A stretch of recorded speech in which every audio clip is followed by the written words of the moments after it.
जय माता दी मित्रों, हमारे YouTube चैनल में आपका हार्दिक स्वागत है। कुछ लोग बार बार कमेंट में ये पूछ रहे थे कि वो जब भी पूजा करने के लिए बैठते हैं या फिर किसी भी मंत्र का जप करने लगते हैं या आरती करने लगते हैं या चालीसा पढ़ने लगते हैं या कोई भी स्तोत्र पढ़ने लगते हैं तो उनको ज़ोर ज़ोर से उबासी आनी शुरू हो जाती है। तो ऐसा क्यों होता है?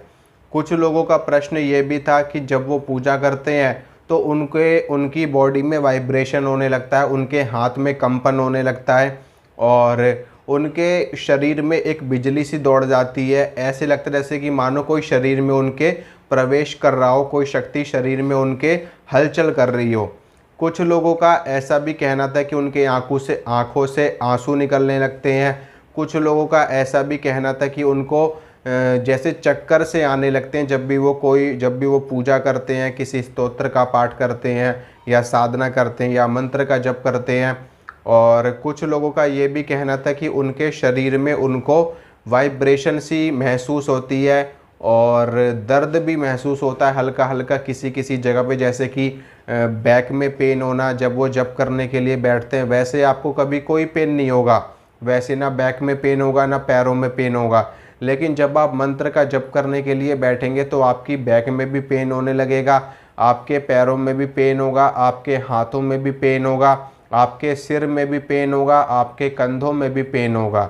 तो ऐसा भी होता है कई लोगों के साथ में। कईयों को उबासियाँ आती हैं, कईयों की आंखों से आंसू निकलने लगते हैं, कईयों को चक्कर से महसूस होते हैं, कईयों के हाथों में ज़ोर ज़ोर से वाइब्रेशन होने लगता है जैसे कि मानो कोई शक्ति प्रवेश कर रही हो। तो ये सारी चीज़ें क्यों होती हैं, किन चीज़ों के ये सारे लक्षण होते हैं? तो देखिए मित्रों, मैं आपको बताता हूँ, ये जो सारे लक्षण जो मैं आपको बता रहा हूँ या जो भी लोगों ने मुझसे पूछे हैं, ये लक्षण होते हैं, अच्छे लक्षण होते हैं और ये शक्ति के लक्षण होते हैं। जब आपके शरीर में कोई शक्ति होती है या आपके ऊपर किसी शक्ति की कृपा होती है, कोई सिद्धि आपके पास में होती है जाने अनजाने में, चाहे वो पूर्व जन्मों की कोई सिद्धि हो, चाहे वो इस जन्म में आपने साधना करके कोई सिद्धि कमाई हो या फिर किसी चालीसा को आपने सिद्ध कर लिया हो, किसी स्तोत्र को आपने सिद्ध कर लिया हो। कई बार जाने अनजाने में भी हमें सिद्धि प्राप्त हो जाती है, हमें शक्ति प्राप्त हो जाती है। कई बार लोग मंदिरों में जाते हैं, सिद्ध पीठों में जाते हैं तो वहाँ से भी उनके साथ में शक्ति आ जाती है। कई बार ऐसा भी होता है कि जैसे कि आपने किसी संत की सेवा करी और उस संत की कृपा से, उस संत के आशीर्वाद से आपके ऊपर शक्तियाँ आ गई। ठीक है, अपने गुरु की सेवा करी तो गुरु की कृपा से आपको शक्तियाँ प्राप्त हो गई। या फिर जिन मंत्रों का आप जप कर रहे हैं उस मंत्र के प्रभाव से आपके ऊपर शक्ति की कृपा हो गई और शक्ति आपके साथ में लग गई, शक्ति आपके साथ में चल पड़ी।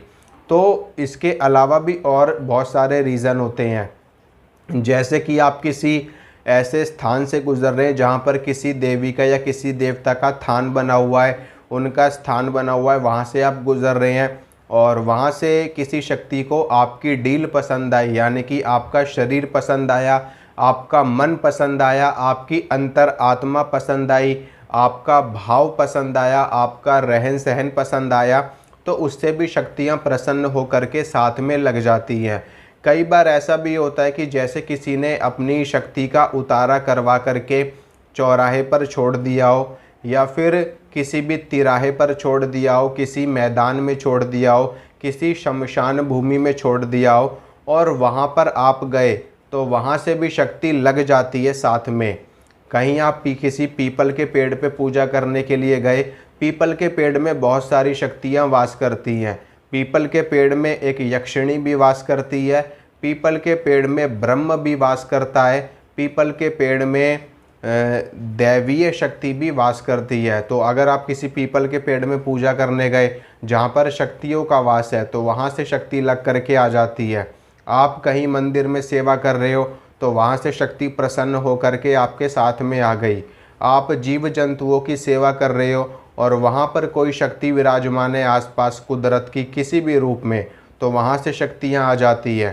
तो ये सभी चीज़ें होती हैं हमारे साथ में, साधना करने से मिली हो, चाहे पूजा पाठ करने से, चाहे स्वयं हमारे स्वभाव के कारण, हमारे आचार विचार के कारण शक्ति आई हो। तो ये जो सारे लक्षण मैंने आपको बताए हैं ये शक्तियों के लक्षण होते हैं। और अगर आपके साथ में भी ये लक्षण घटित हो रहे हैं तो आप 1% भी, 1% नहीं 200% की बात आपसे करता हूँ कि 200% ये शक्ति के लक्षण होते हैं। चाहे आप कहीं पर भी जा कर के चेक करवा लेना, किसी भी भगत के पास आप चले जाना, किसी भी ओझा सुगा के पास चले जाना, वो आपको यही बताएगा कि आपके पास में शक्ति है। शायद ही कोई एकाध ऐसा केस हो जहाँ पर उसको समझ में ना आ रहा हो, लेकिन ये सारे लक्षण शक्तियों के लक्षण ही होते हैं। और ये कैसे आते हैं, ये जब कोई शक्ति हमारे साथ में चल रही होती है तभी हमारे साथ में ये घटित होता है। ठीक है, वो बात एक अलग है कि हमें पता नहीं होता, या फिर कोई शक्ति सिद्ध होने वाली हो आपसे। मान लीजिए किसी शक्ति की कृपा आपके ऊपर होनी शुरू हो गई है, तो उसके क्या होते हैं, उसके लक्षण आपको दिखने शुरू हो जाते हैं। जैसे कि आपके ऊपर माँ भगवती आदिशक्ति दुर्गा की कृपा हो गई है और आपको, जब आप दुर्गा चालीसा पढ़ते हो तो आपको जम्हाई आने लगे ज़ोर ज़ोर से, आपकी आंखों से आंसू आने शुरू हो जाएं, आपका सर भारी होने लगे, आपको चक्कर से महसूस होने लगे, तो इसका मतलब यही है कि माँ दुर्गा की कृपा आपके ऊपर होनी शुरू हो गई है और बहुत ही शीघ्र उनकी पूर्ण सिद्धि आपको प्राप्त होने वाली है। ठीक है, इसी प्रकार से माता काली की, माता शीतला की, माता वैष्णो की, माता विंध्यवासिनी की, या जिनको भी आप मानते हो, चाहे आप किसी देव को मानते हो, भगवान शंकर को मानते हो। कुछ लोग ओम नमः शिवाय का जप करते हैं, पंचाक्षरी मंत्र, जो कि भगवान शंकर का मूल मंत्र है और ब्रह्मांड में सबसे शक्तिशाली मंत्रों में से एक मंत्र ये भी है। इसका जप करने से भगवान शंकर की सिद्धि भी प्राप्त होती है। भगवान शंकर की कृपा से धर्म अर्थ काम मोक्ष उच्च पद की प्राप्ति भी होती है और शिवलोक में जाने का अवसर भी प्राप्त होता है। तो कुछ लोग इस मंत्र का जप करते हैं, इस मंत्र के जप से उनको भगवान शिव के दूत प्राप्त हो जाते हैं, उनके गण प्राप्त हो जाते हैं। तो उनको भी इस तरह की चीज़ें, इस तरह के अनुभव उनके साथ में भी होने लगते हैं। भैरव की सिद्धि स्वतः हो जाती है, हनुमान जी की सिद्धि स्वतः हो जाती है।